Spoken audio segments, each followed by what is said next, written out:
Welcome. In this video, I'll show how to prevent people from adding you to random groups and channels on Telegram Web with the latest update.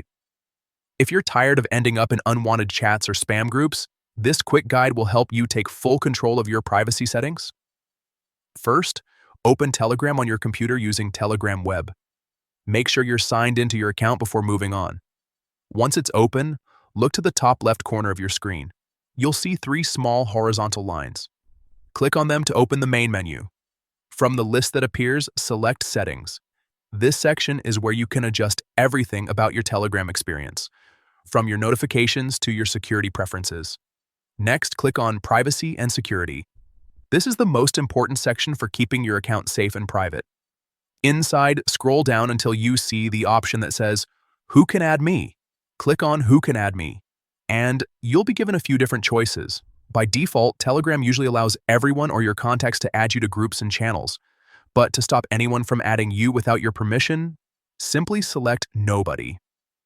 Once you've chosen Nobody, Telegram Web will instantly apply the setting. From now on, no one can add you to any group or channel without sending you an invite first. You'll have complete control over what you join.